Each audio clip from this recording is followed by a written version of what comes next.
नमस्कार मित्रों, मैं हूं अशोक वर्मा। आप देख रहे हैं टीवी 20 न्यूज। आप टीवी 20 न्यूज पर बने रहिए, देखते रहिए TV 20 news.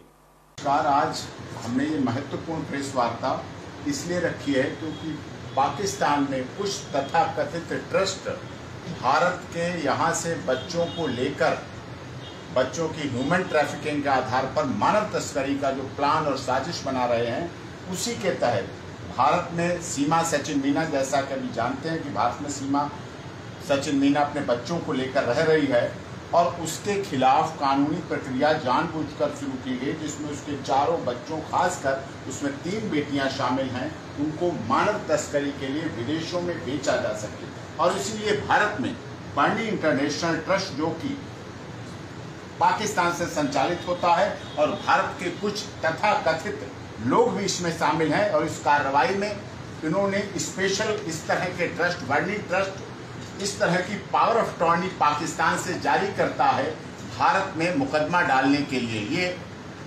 Power of attorney जारी की गई है, इसमें बाकायदा पूरी डिटेल दी गई है। चारों बच्चों को लेने के लिए, चारों बच्चों को लेने के लिए, जो चारों बच्चों को लेने के लिए इस बर्नी इंटरनेशनल ट्रस्ट ने जारी की है, जिसकी कॉपी हम आपको भी जारी करेंगे, डालकर सीमा सचिन मीना को और इसी आधार पर केस डाले गए, जिसके आधार पर सीमा सचिन मीना को शारीरिक, मानसिक, आर्थिक परेशानी इस तरह से किया गया जिससे वो मानव तस्करी के लिए बच्चों को अंततः छोड़ना पड़ेगी है। और इसी के लिए ये कार्रवाई FIA के मुताबिक जो चली कार्रवाई है, ये बड़े स्तर पर चली। इस तरह से मानव तस्करी कर रहे पाकिस्तान के मानवाधिकार कार्यकर्ता सलीम बर्नी को अमेरिका सरकार की शिकायत के आधार पर मानव तस्करी के आरोप में संघीय जांच एजेंसी FIA की मानव तस्करी विरोधी टीम ने बर्नी को अमेरिका से कराची हवाई अड्डे पर परसों लैंड करते हुए गिरफ्तार कर लिया है। बर्नी पर आरोप है कि उसने 25 से अधिक बच्चों की तस्करी करके अमेरिका भेजे, जिनमें खासकर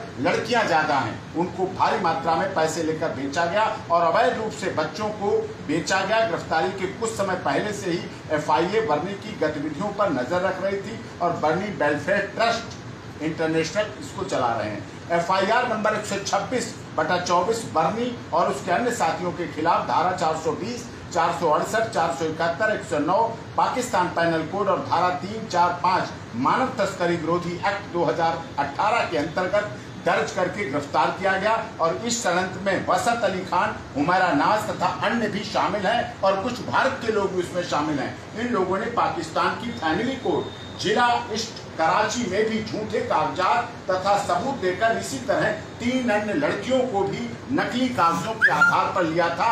जिस तरह से भारत में ये लोग कार्रवाई कर रहे हैं अदालतों के माध्यम से, गुमराह करके अदालतों को। FIA के मुताबिक US कंसुलेट जनरल ने लगभग 1.5 साल से इस पर जांच शुरू की थी, जिसमें 18 बच्चों को अवैध रूप से गोद लेकर बेचा गया, जबकि FIA ने उन बच्चों को तलाश भी कर लिया है। इसी संस्था ने जानबूझकर सोची समझी साजिश के तहत गुलाम हैदर से संपर्क करके उसके बच्चों की सभी कानूनी कार्रवाई पूरी करने की भारी मात्रा में भारत के कुछ तथाकथित लोगों को इस षड्यंत्र में शामिल किया गया। और इसके लिए भारी मात्रा में, जैसा कि मैंने पहले भी कहा है, भारत में फंडिंग की गई ऐसे लोगों की। और इसी तरह से पाकिस्तान में उस समय बंद एक और घटना बता रहा हूं, इसी इंटरनेशनल ट्रस्ट, बर्नी इंटरनेशनल ट्रस्ट ने किस तरह से भारत के लोगों के साथ अनजस्टिस, अन्याय और ब्लैकमेलिंग का रवैया अपनाया।